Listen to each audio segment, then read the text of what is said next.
Okay, yes. So today's subject is for this presentation is the current state of low-code and no-code technologies, as well as how can you prepare yourself in for the future, for coming up changes.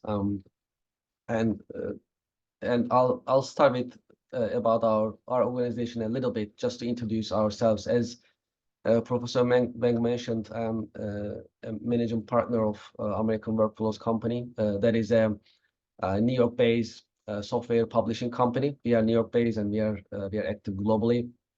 We publish software and we distribute software systems. These are enterprise business software systems that we design and distribute for businesses. So B2B only.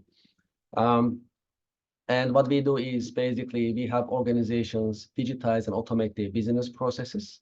That is what we do. And our mission is to help every single business in the US and in the world to digitize, automate, and transform their business processes. I know you are studying technology, computer science, computer informations. You are very into the technology right now, but in business, there are many businesses and corporations need help for technology. So that is our mission, basically, to digitize and automate business workflows in the US and in the world. So we do this by offering our own low-code and no-code software technologies. That's how we deliver and how we perform our vision. And that is gonna continue as long as there's a business process left that needs to be digitized and automated. And we are also active globally. We are active in US. We are also active in different parts of the world as well. Some of our systems, just to introduce, we have our own workflow systems, no-code and low-code business process digitization automation platforms. We have a CRM system called Marvelous CRM, and we also have a AI-driven remote machine monitoring and predictive machine maintenance software system. So this is our core offering. We have more systems available that we listed on our website, but these are the core ones. And we are specialized in low-code and no-code business process digitization and automation. In terms of our expertise for the industries as an organization, we are pretty much vertical free. We are active in aerospace, automotive, food and beverage, pharmaceutical, energy, healthcare, as well as retail industries and some of the industries that I listed here. So we have been working with many different companies in different industries, various industries. Also, integration is an important part of our offering and our capabilities. Our software systems integrate with other software systems to avoid double entry and automate business processes. We are able to integrate ERP systems as well as IoT devices, manufacturing extension systems, and many other systems that we are able to integrate and automate business processes. So that's who we are and what we do on a very, very high level. I just wanted to introduce our company to you because we need to know where this information coming from and where our expertise is coming from. So now you have some background information about our organization. Okay, good. So let's talk about the subject matter as we discussed earlier. Before I start, any of you, have you ever heard of any low-code or no-code software system? Have you had any experience before with these technologies? Not yet. Okay, good. So this is a good opportunity for introduction. So before I start, I like you to look at this presentation from this point of view. So you are going to Mercy College. You are gaining very important information and knowledge. You are preparing yourself for your future careers. Maybe you are already working and you are maybe planning to advance your careers in the future. When we go to school, typically we have a certain curriculum and syllabus. We have certain knowledge that we learn at schools. And when we graduate, pretty much we have this similar set of knowledge and information. So this presentation and information that I'll share with you can give you an opportunity to differentiate yourself if you focus on these technologies. Let's look at it that way. So we all learn at schools how to do algorithms, how to do planning, how to do Java coding, possibly C# coding. We all learn these, and these are important information that we need to have when we are graduating. How about having some additional knowledge, additional tools that will enhance your coding skills, your programming skills? This is what it is about. So I like you to look at it from that point of view, something additional. So some things we can always sit down, put together the planning algorithm and do coding, quality control, testing, and then run it. And then we keep doing the maintenance. These type of tools that I'll talk about, low code and no code software systems, basically helps you expedite the development process. And you can make the most of your development skills. This is what it is about at the end of the day. So please look at it from that point of view when I share some information with you as an addition to what you have been learning and what you are learning. Great. So what is low code and what is no code? No coding. Let's talk about it a little bit. So I got this definition from IBM's website. Looks pretty straightforward. So low code is basically helps the coder or developer use the visual tools to put together coding and programming. So with the low code, there is coding in a minimum level, and it is heavily visual. So you can drag and drop, or you can pull certain objects to create certain applications. That is fundamentally what it is about. And it auto-generates the codes in the background. When we look at the no coding is real no coding. There is real no coding. It is complete visual. You drag and drop, you design your apps, and you run it and you perform it. So fundamentally, when we look at the software industry, low coding is a little bit more advanced in terms of projects that you need to develop. So if a project is more simpler, I must say, more straightforward, then no coding is ideal. And low coding is when you have a more advanced project that you need to be also do coding on top of it. So this is the definition of it. And these systems, you may wonder, like, why do we need this type of software systems, this type of software technologies? There is a reason behind it. So I just list the reasons why do we need this type of coding techniques and technologies, and these are rapidly growing right now in the industry.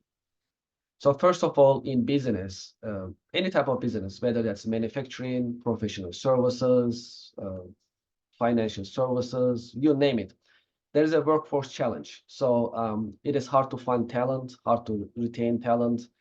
So these type of technologies, that is why many companies need this type of technologies, because the coders, less than what we need in terms of how many graduate every single year. Okay, so there is a shortage. On top of it, there is a workforce challenge in terms of retaining finding and retaining the talent. When we also look at the companies, there is a disconnect between IT and also the departments. So typical line managers, when I say line managers, I'm referring to, say, purchasing managers, manufacturing heads, operation managers, and there is IT departments, right? So CTOs, CIOs, and other professionals. So most of the time, there is a disconnect between these departments to utilize the software technologies that they have in the organization. Also, imagine you have 20 different departments, and each department would like to use a different software system for their own department. What does that mean? 20 different software systems. So you need to maintain these systems, you need to support these systems, you need to train the users for these systems.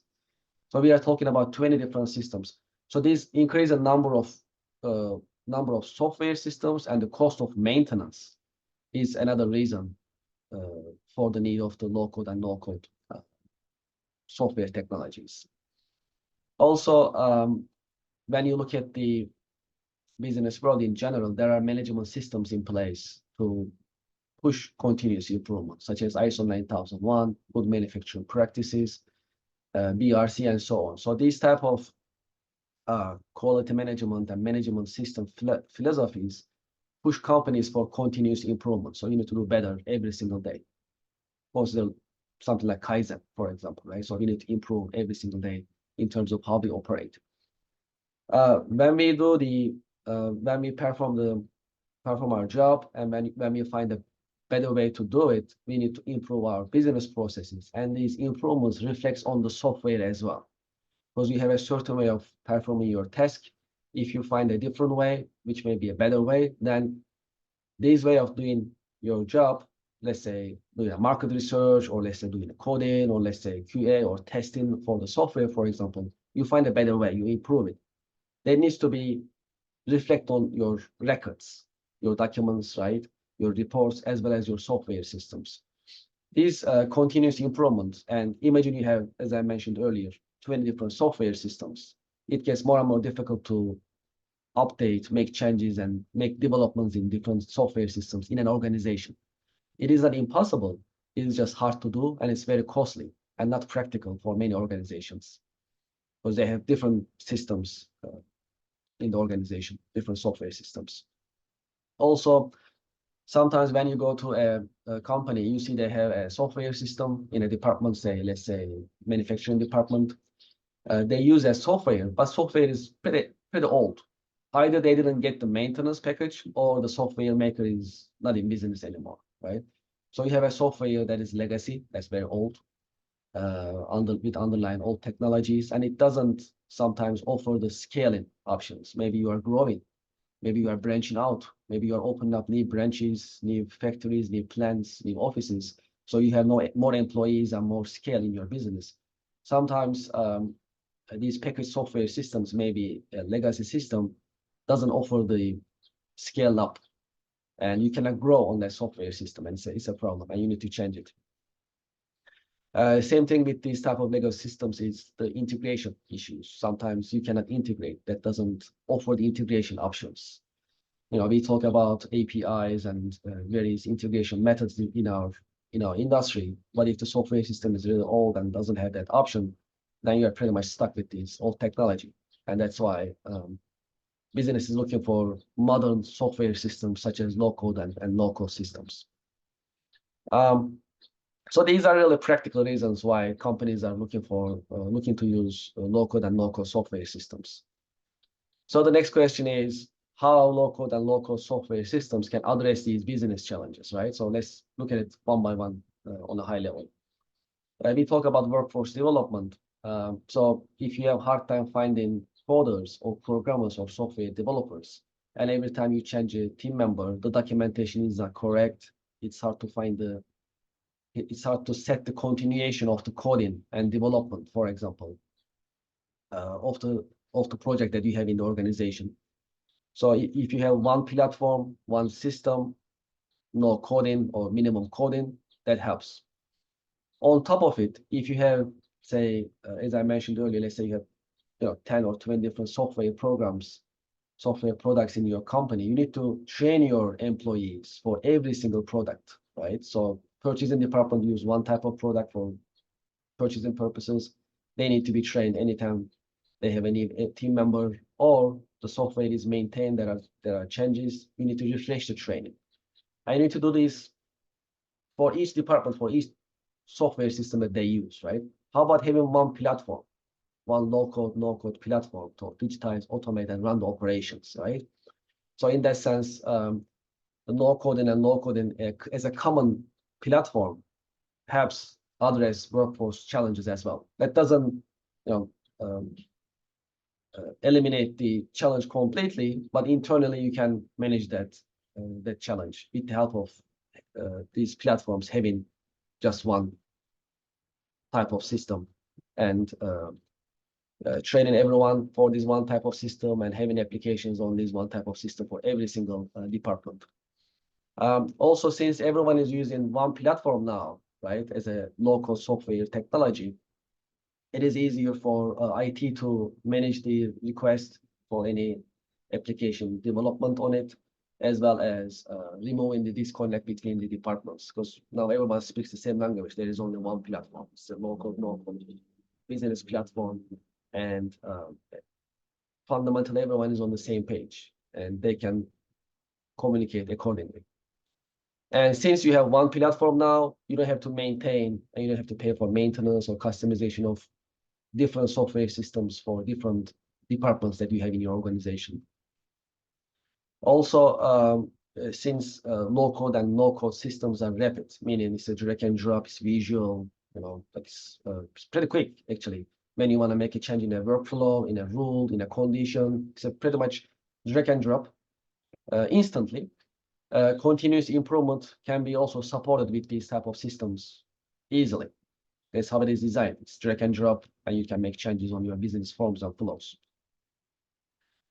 Same thing also can be set for the scale up, because these low code and no code systems, there are enterprise grade ones that can scale up, meaning it can hold thousands of users, thousands of transactions, as well as different departments and branches and entities on one platform. So one system can address all of these requirements. And integration is almost always available for any low-code or no-code software technology. Okay.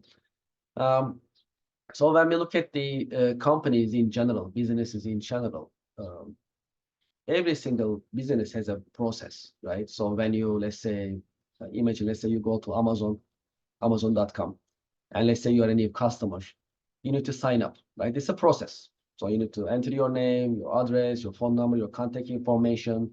And then once you enter it, in the background, it goes to a database. And it's also notifying certain Amazon employees, right? So this is a process, basically, that you have.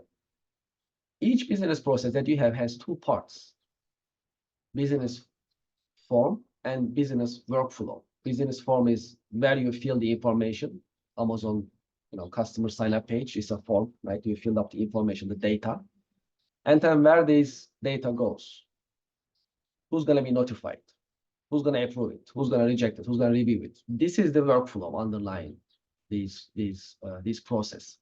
So eventually, the low-code and no-code technologies digitize and automate these business workflows and these business forms and these business workflows. How you're going to collect the data, the forms, and where these data will go, and if there are any conditions or approvals or notifications needed. So this is actually why it's very important for businesses in general when we look at it. And some benefits of the low-code and no-code software systems. So these software systems are minimizing the need for coding, right? So with the low-code, there is a minimum coding needed. No-code is pretty much ready-made templates, so there is no coding. So it's pretty much empowering the citizen users for both of the systems, but especially no-code is completely for citizen users. You don't have to be an expert in coding. So rapid development for any business is a benefit. It is because if you need a application for your business, say for quality control, for let's say customer surveys, or let's say measuring customer satisfaction, or say managing your business sales pipeline, for example, you need to build it, and that's a project, right? So from traditional coding point of view, you need to put together a planning first of all, right? The scope has to be set, and then you need to put together planning and algorithm, and then you basically do the coding accordingly. With the help of low coding and no coding, you can do it. You gotta do the planning, of course. You gotta do scoping in terms of what you're gonna be developed, but then there is no coding, right? So things are basically running pretty quickly. So you are saving time, you are saving money, you are saving your energy in terms of developing applications for any type of business, which is very advantageous. And these are vertical free. Can be used for pharmaceutical, whether you are compliant with FDA, CFR Part 11, can be used for aerospace industry, whether you are compliant with NIST in defense industry and so on. These software systems can also help you comply with the regulatory requirements, whether that's an ISO or let's say FDA type of requirement. These systems also can help you comply and satisfy these requirements as well. So no need for advanced programming skills. So that's also an advantage in terms of progressing and completing the project and maintaining it from time to time. That is also an advantage. You can also increase the coordination between the teams because you now only have one common low-code or no-code platform, and everyone in the company, all the teams are aligned, and they can communicate via this platform and manage the business processes accordingly. So you don't have to use different software systems for every single department. You have one uniform, universal platform now in your organization. So that is another advantage to coordinate the efforts, since everyone is using the same platform. Automation is very important. So with the business forms and flows, with the data collection, and with the workflows that you have in your organization, when you automate certain business processes instead of handling by hand or spending time on it individually, system can automatically calculate things, do the comparisons. You can also put conditions, for example, in any business process. Let's say you are a manufacturing company, you have a production capacity of, let's say, 10,000 widgets a day, but you can only store 8,000 widgets in a day. These type of business problems, you have a more capacity than what you can hold in terms of storage until the shipment takes place. These type of business processes, business challenges can be also addressed with these low-code and no-code business process software technologies as well. And IT takes control. It is because one common low-code or no-code platform makes things easy for IT to manage the operations in the organization. So typically, when you are a CTO or CIO, you keep getting requests from different departments. You know, the accounting department comes, they have some requests about their software. Sales department comes, they have other, they have requests for managing their sales pipeline. Marketing department comes, they have requests for managing their social media accounts, you know, one uniform screen, for example. You keep getting these requests, right? So one platform basically makes things easier to manage the request and you know, create apps for each department if necessary with low code and no code, because it's rapid. You can develop it pretty much drag and drop with minimum or no coding. And sometimes you can also empower certain departments to make some changes in these applications, because they know how the business runs, right? Purchasing department knows purchasing the best. So if there's any change or upgrade or update in the way that they run their business processes, these departments can handle it with the supervision of IT department, for instance. And integration can do magics in terms of integrating these modern platform to other systems, whether that's another modern system or that's a legacy old system that's been coming from years earlier. Integration is also very helpful in that sense, and it's beneficial for organizations. And it's quick. It's quick. You can just drag and drop, make changes in the application. Forms, names, labels can change in seconds. So these quick and rapid changes makes things easy for businesses, and that's a critical benefit, because everyone is busy and each business likes to run their business as quick as possible, as professional as possible, as profitable as possible. And making things easy and quick and practical for businesses from the software point of view is very advantageous too. Okay, so what's going to be the feature, right? So let's think about feature a little bit. So these technologies are right now here. It's not something new. It's been around for a long time, but it's getting more and more advanced and practical and easier. So there is going to be more and more citizen users, meaning non-coding professionals using these technologies. Okay, they already exist, but this number is going to increase moving forward. That is for sure. And another prediction that I can easily say, AI will automate the creation of forms and flows and reports. As I just mentioned, you can drag and drop, and you can design the business forms and business flows, right? Still, you are doing it manually, actually. So you got to think about it, and then you got to do it, by hand. You coding it by hand, you drag and drop it by hand, still by hand, right? So the human is in charge and taking time and putting it together. How about utilizing AI to create these business forms and flows? You describe your business challenge to AI, right? And then the technology basically helps you and put together the forms and flows in seconds. This is where it's going eventually. So right now we are in a point of almost no coding with no code software systems, but with the help of AI, the low coding will also be much more easier. And the creating these forms and flows, these drag and drop projects in a low-code or no-code environment will be much, much faster in terms of creating business forms, flows, and reports. So AI will take charge. That's where it is going. And that's the expectation, basically, in the industry for near future. And it'll be a crucial, essential tool for any IT department or company as a software tool, these technologies.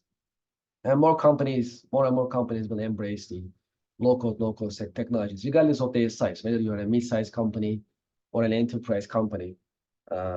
More companies will basically embrace these technologies. It is because it is low-code and no-code. It's much easier than before, and you can create business forms and flows in almost instantly. So this trend will continue as well in the future. And automation is really forever. There is always a mundane task. There is always a task that you need to automate, and you don't want to handle it. You don't want to handle it by hand anymore, right? So as long as there's a need for automation, we'll be seeing more and more of these low-code and no-code technologies being used. There are many different systems. If you notice, I am not mentioning any particular brand or software system. There are many different ones. We can discuss which ones are good, which ones are not in terms of their offerings. However, there are many different options in the market available. So how can you prepare? How can you be prepared for the future yourself in your careers? So these are some some ideas that you can consider. Still up to you. Career is yours. These are the trends that we have been seeing in low-code and no-code technologies. But these are some ideas for you to prepare yourself for these change, for this evolution in the marketplace. So you can learn, for example, at least 2 different low-code or no-code business development software systems. These are available online. You can sign up. You can basically educate yourself, and you can get familiar. Okay, so this is something that you can have as an experience, and you can easily put it on your resume. I have experience in such and such low-code technologies to develop business applications. So fundamentally, most of them are running on .NET environment or .NET Core environment. It's a Microsoft development environment, and you can easily utilize C# coding, right? So anything that you learn in school with Java and C#, you can still utilize it. So that is still in your favor. So learn a couple of them. Find out. If you need help, I'll be happy to be your assistance in that sense. I can give you some ideas which ones to learn. So that is something you can consider to prepare yourself for the future. And also consider differentiating yourself. As I mentioned earlier in the presentation, we all go to similar schools. We all have the similar syllabus. We all have the similar curriculum. So when we graduate, we have a pretty similar set of data and knowledge, right? So how are we going to make the difference? How am I going to be differentiating myself? How are you going to be differentiating yourself in the marketplace? Whether you start your own company or whether you're going to be hired, what is going to make you different? How are you going to basically stand out in the crowd? So consider also specializing in certain industries. If you have a passion in certain industries, pharmaceutical, defense industry, food and beverage, energy industry, maybe you are, you're in love of maybe finance industry, maybe banking, who knows, right? Everyone is different. So any industry that you have a special interest in, you can also make, particular research. You can have some additional courses. Everything is available right now. You can learn more. And these industry-specific knowledge, even the interest that you have, can also help you make difference in the marketplace. You can differentiate yourself. Industry-specific. So if someone is specialized in a certain industry, is preferable compared to someone who is generalist. There's a typical, rule of thumb that you can think of it. So if you apply for a, pharma company for a job, for example, and if you have certain background information about pharma industry, and if someone comes just with the general, coding knowledge and skill, you have low-code, no-code experience, plus you have industry-specific knowledge, you are more advantageous for that position, for example, something to consider. Integration methods. So in this day of age, integration is not something additional. It's not something extra. It is just way of life in the IT industry, really. So all these modern software systems that we see in the marketplace, whether it's local systems or packaged software systems in the market that we see, they all come with integration capabilities. And integration methods are set, right? So make sure you get familiar with integration methods and methodologies in the market. So and perform certain even like light integration projects yourself between certain systems online available, just to make yourself prepared. And that will be also something additional and helpful for you to differentiate yourself. And mobile applications are here, right? We all use the mobile devices, whether that's a tablet or smartphone, and anything that you can basically add knowledge to yourself in terms of app development for a mobile application to be used is also advantages.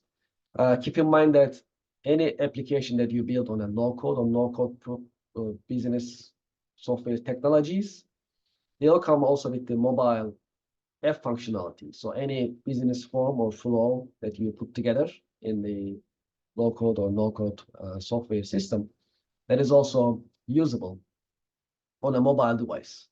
So that's also something something to keep in mind in that sense, the mobile applications and use of mobile, and for you to prepare yourself for mobile app development by utilizing many low-code, no-code technologies and other technologies. You can do internships. So internships are very helpful. It helps you, you can be exposed to what is going on in reality in the business world. You can learn more. You can also learn about the company that you are having the internship. And also, as I mentioned earlier, if you have a certain passion in a certain industry or a couple of different industries, maybe you can get an internship in that industry, in the company, in that industry, for example. So that will also help you get some industry, knowledge and know-how. So if you have a passion for pharma, if you have a passion for, say, manufacturing, if you intern in a manufacturing company, it will also help you accumulate knowledge and experience in that particular industry. And connect. There are many different industry events available, whether that's online and in person. I highly recommend in-person ones. So you can attend these events, and you can learn from other industry professionals, your peers, and you can have a network of professionals. It is important to be out there, available in the market, and connecting with other professionals. So that will also help you have a network of professionals that you can work with in the future too. So that is also very important. So let's not just do coding or development our own. Let's just go out there and socialize and meet with other business professionals, interact and learn from them. There is always room for improvement, and there is always something to learn every single day. So these connections are very, very helpful in a social setting. Good. So while I'm coming to the end of my presentation, if you like to schedule any demo, I like to have sessions with you. Any of you interested, we can have one-on-one or a couple of you together, doesn't really matter. You can send me an email. Let's see. Okay. Yeah, kd@americanworkflows.com. So you can send me an email. So if you like to see, how these systems are looking, we can show you a couple of times. You can get some ideas on a very, very high level, and how to design business forms, how to design forms. That is an option that you can consider. I'll be happy to help you, assist you, just to give you an idea what is available in the marketplace. And let's also keep it in mind, low coded and no coded will not replace coding. We will always need coders and programmers, that's for sure. This is just gonna advance and enhance your coding skills. With the AI still, we will need coders. So low code and no code software systems are not replacing software developers by no means. That is actually enhancing their capabilities. So anything that you learn about low coding and no coding will enhance your coding capabilities. Now you have an additional set of solution, set of technology in your knowledge base, basically, that you can utilize anytime that you need. Also, we have an internship program for low code and no coding. If you're interested, you can also send your resume to hr@americanworkflows.com. We have a virtual internship program. So if you like to learn about how to do low coding, no coding, how to create business forms, flows, integrations, and other activities running on these platforms. And if you like to have an internship in my company, feel free to send your resume as well. Okay, so I'll be happy to assist you in that sense. Okay, great. So okay, let's have some Q&A. Any questions? Would you scroll up one more time? I missed the second one, Absolutely. the HR one. Yes, absolutely. Good.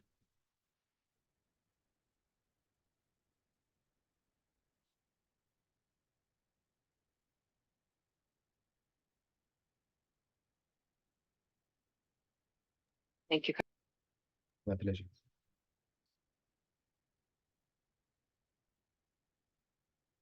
All right. Do you guys have any questions? All right. Shall we give a big call for Kevin? Thank you. Thank you kindly, sir. That was very interesting. My pleasure. Thank you. Thank you for attending.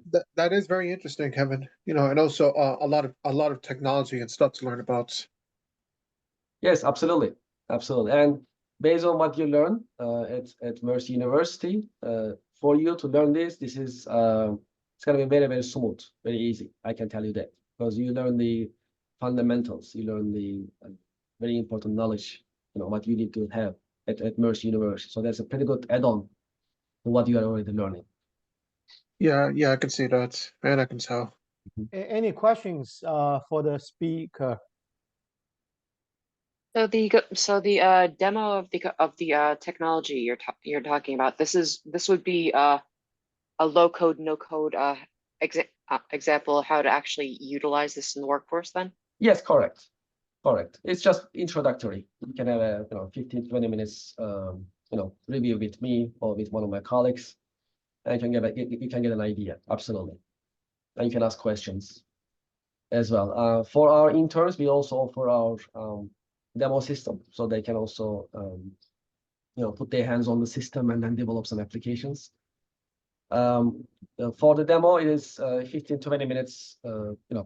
Just a introduction to the technology, so you can see it in action, get some ideas, and ask some questions. Also, if you have any special interest in certain industry, as I mentioned, in the internship program, we also help our interns create applications, projects in that industry, for that industry. So you can create apps for an industry that you are passionate about.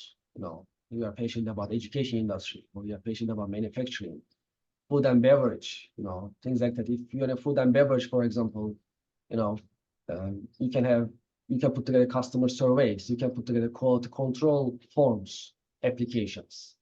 You can put together,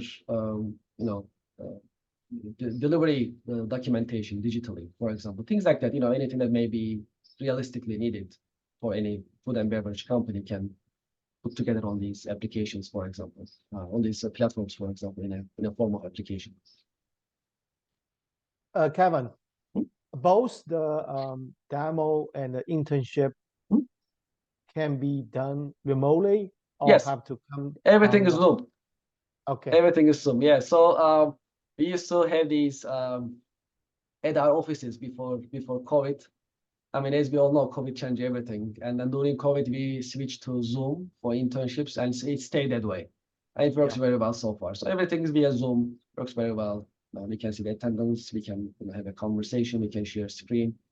So very smooth. So you can connect from home, from school, even if you're traveling, doesn't really matter. So very flexible. Works for us as well, because we are also busy, so we can also connect easily for internship. Yeah. Especially we are located in New York City, right? Location. Yes, correct. The driving, parking, everything. Yeah. Correct. So it's down on travel aspects. Pretty much immediate connection.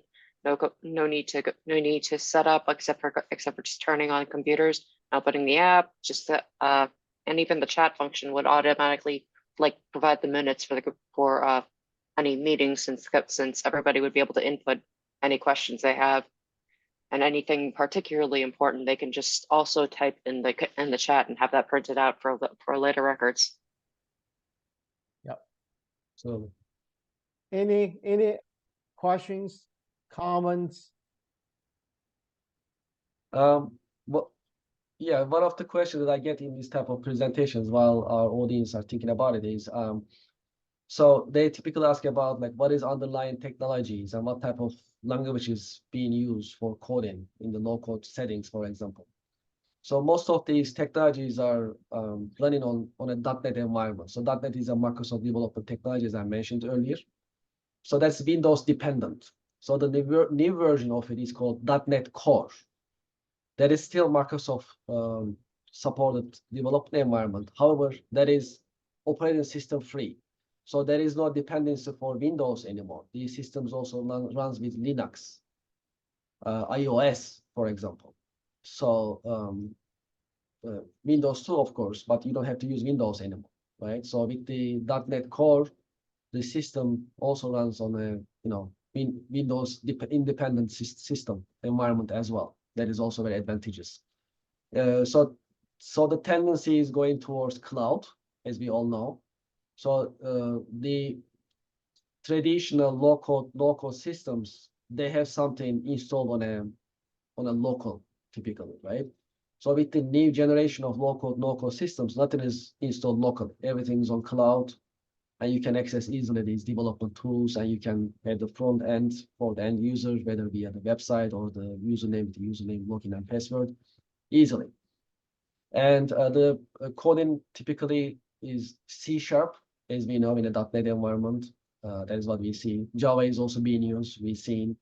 And these systems are typically using SQL database. That's very common. We have seen Oracle as well and some other database systems as well. But SQL is the majority of them that they are being used, just so you know. So any database class that you take with the SQL queries, you can definitely utilize this knowledge. That's for sure. Also, mobile application is also can be developed on these platforms. That is also very practical in this day of age. Everything is running on mobile apps, whether tablet or smartphone. So that is also very practical. Something to consider. Let's see. So we talk about development. Yes, and security. That's another question that I always get.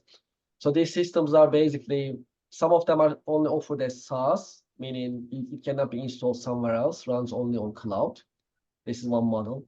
Other models are also installed on on-premise servers or private clouds, for example. That's also common too. So that's, that also affects the security policies that you'll have at the organization, how it's going to be. Typically, these systems, they have unique username, password. That's one layer of security. Some of them also come with encryption capability. So anything that you create, the data that's encrypted, that is another option. And these systems are typically come with the workflow engine. And that is what I have been actually referring heavily with the business forms and business workflows, right? So this is the workflow engine piece where you can digitize and automate the business processes. Some of these low-code and no-code tools come with additional functionalities such as document management, OCR, optical character recognition for automation purposes, as well as dashboards. So these are typically additional modules that these systems typically have in the industry. OCR is very interesting. I don't know if have you ever heard of OCR, optical character recognition? That's a technology that reads the printed documents. So it captures what is on the document, reads it, and puts it on a form. So imagine, I'll give you a realistic example. Let's say you are Amazon, and you receive 5,000 invoices from your vendor every single day, right? How are you going to process these invoices coming from your vendors? You need to check the invoices, you need to make sure it's matching with the purchase order, and you need to write them a check or make them, ACH payment. Unless you have an automated process, you need to do it by hand, one by one. And some companies are still doing it by hand, one by one. So with the OCR, for example, you can send the invoice to a designated email address. OCR reads the attachments, and then puts what is read on the invoice number, vendor name, items, price, quantity on a form. And then you can check it manually, or you can further automatically have the system check with your finance system, with your purchase order. Does the matching automatically. And if everything checks out, gives okay to the finance department for payment, or just pays automatically. That's actually how OCR is helpful in that sense. It can also read, some of them also can read handwriting, by the way. So handwritten documents can also be read by these technologies, OCR, ICR technologies. So as you can tell, these low-code platforms can be a little bit more advanced in terms of what is needed.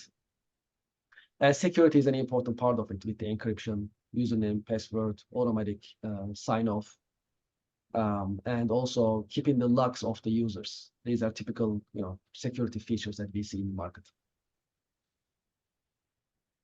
Kevin, I actually do have a question. Sure. So, so you mentioned not Visual.net. You mentioned the Microsoft Net probably is part of your platform, right? To support Correct. it. And when That was the .core, right? Yeah, .net, platform. Mhm. And so I was trying to find out, let's say you're gonna help a particular company, right, to Yes. automate, let's say their invoice reading system. Mhm. You must also have your human resource to actually customize the net platform, right? To Correct. make that work for that particular company, I guess. That is correct. Yes. Yeah. So in the case of OCR, the one that you mentioned, so there is a template needed. So there is a traditional way of doing it. So template, basically, each invoice comes from a vendor, has a certain format, right? So the vendor's logo is on the top right, the name is on the top left, the invoice number is on the, let's say, bottom left, for example. And another company sends another invoice, and they have another format, for example. So each invoice coming from each vendor, that needs to be defined and templated. You did only once, and then system follows that template, assuming vendor is not changing their template anytime soon. So this is actually pretty time consuming, but you gotta do it. That's the traditional way of doing it. The modern way is, which is coming up, but not mature enough, is the AI. So AI picks up certain things automatically on the invoice. No matter where the invoice number is located, AI-based coding basically helps pick up these numbers and vendor names automatically. But that part is not mature enough yet, but coming up. Coming up. That is the most time-consuming piece with the OCR-based automation. That's a good point. Because if you have 500 employees, that means you have 500 different type of invoices that you need to put the template of to the system. And that's what we are doing.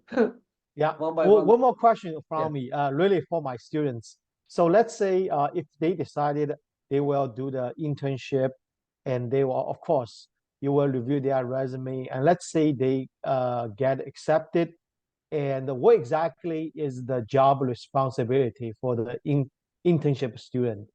Yes. And what is the outcome from them? Absolutely. So internship is educational. So that's unpaid. I can tell you right now. So this is only designed for training the intern. That's only for the good of the intern. So they are not really working for us. We are just basically showing them and teaching them and lecturing them, and they basically are exposed to the real business world.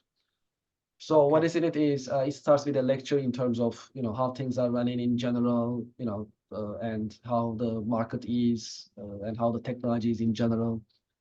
And then we also give them assignments as to what they learn and how they can practice it. So initially it starts with lecture, but it is actually very hands-on because we are introducing the system. Yeah, and even though we are introducing one or two of them, in the market they are pretty similar because the logic is the same. The color may be different, the tool set may be not on the left, maybe on the right, but you are doing the same thing. So we show the platform and the design studio as to where you create the forms and flows and if there is a coordinated codes coding part. So we have a way of teaching them in terms of part by part. We teach them every single part. They have an assignment they create themselves. So they have a mini projects every week and they put together reports. And at the end, we give them one bigger project and they put it together. And these projects are just for them. Nothing is for our company. We ask them like, what industry you're interested in? Are you into energy, food and beverage, retail, fashion, right? So depends on the interest of the intern. We help them put together a project in that low code or no code environment. So it's pretty intern driven, and that also help us pursue their passion in terms of the industry that they like to be in the future. Sounds good. Sounds good. Thank you. Thank you again. Any Of course. other last question, comment? Before we get too far away from it, I was curious about with the your invoice example before Professor Wang jumped in. With you mentioned something about AI integration with that. Yes. Would that be like I've got okay, I'm forgetting the proper technical term for it, but basically take the AI, have it teach it how to have visual recognition, feed it in invoice, and have the AI learn how to determine the company logo, the invoice number, and the value of the invoice, and be able to take that information and feed it into the database for the important companies then? Yes, that's the scenario, correct. So typically, in that scenario, the low-code platform has an OCR or integrated an OCR and working with a finance software or an ERP software. ERP software, you generate your purchase orders sent to your vendors. And you also generate your payments from the ERP system. And the low-code system is operational. It captures the invoice, just like you mentioned, and you described. Place the invoice, get the invoice number, and then does the matching, talking to the ERP system, matching with the purchase order, and matching with the warehouse. So assuming this is not a service, let's say that is a product that you receive. So you physically receive it. So that's in your warehouse. You have a purchase receipt. So what low-code system does is that reads the invoice, gets the data, and does the matching with the purchase order on the ERP system or finance system, and does the matching with the purchase receipt of the warehouse. So now you have a record that you received the item, you have a warehouse record, you receive the invoice, and it's matching with the purchase order. So everything is in line. So it's good to pay. Then you tell the finance department or finance software or ERP system that you can pay for this invoice. So it's fully automated if you notice in this scenario, and there is no human interaction needed if you run it this way. There are exceptions. Let's say you have a strategic vendor. Let's say you have millions of dollars of contracts with a certain vendor. Anytime you receive invoice from them, you like to handle it by hand. You like to go one by one. You have to make sure everything is okay. All the team members, management checks. That's a different story, and it can still be run by the system. But assuming these are, like standard invoice that you keep coming, you keep ordering and things like that, it can easily be automated on this platform. And we help some companies for these processes. They close down their accounts payable departments, and then those team members, they send them to other departments. For example, they utilize that resource of human resources, right? The team members, they were assigned to other departments, and there is no need for accounts payable department anymore because it's handled by the technology, and team members can focus on other tasks, more important tasks. So imagine the time savings. Yeah, that would definitely be interesting. The part I was asking about implementing of AI though, it would be able to take different formats of invoices instead of being told what to expect. It would be first looking for the logo, first looking for the company, then looking for the invoice, and it doesn't matter if they swap where it is on the invoice. True. That would be no code part or low code. Or would that still be traditional coding? That will be traditional coding. Okay. So that is a special. So it's not, so low code's not there yet. No, Okay. not there yet. The reason it's not there yet, it doesn't have to be there. The reason I'll explain.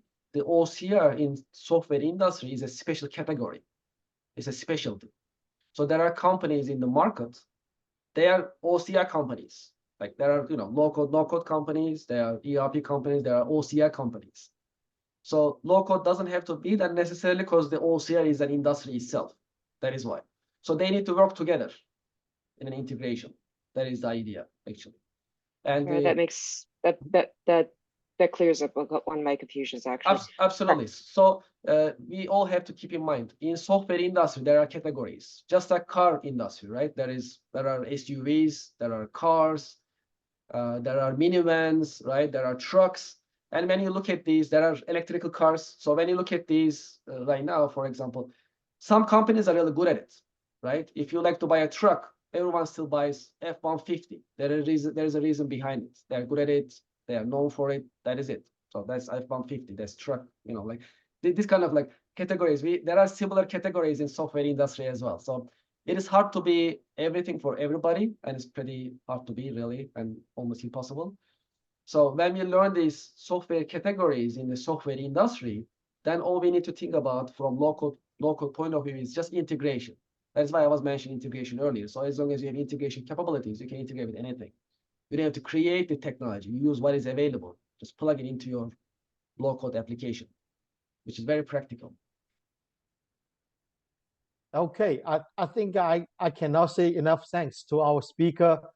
And Kevin, as soon as it's available, you will email me the link for the recording and Absolutely. also okay, sounds good.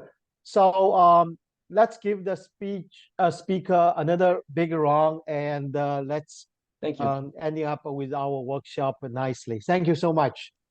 Thank you. Much Appreciate it. appreciated, sir. Awesome. Of course. Thank you. Yeah, feel free to Congrats, email Kevin. me. Thank you. Yes, let's stay in touch. So for our 2:38 class, right, we will meet regularly now, right, next Wednesday at 11:40, right? And for our 1:31 class, we will meet this Friday, right, at the 2:50. Okay, so I will see you guys there, and thank you for coming. Bye bye. Professor. Bye, Professor.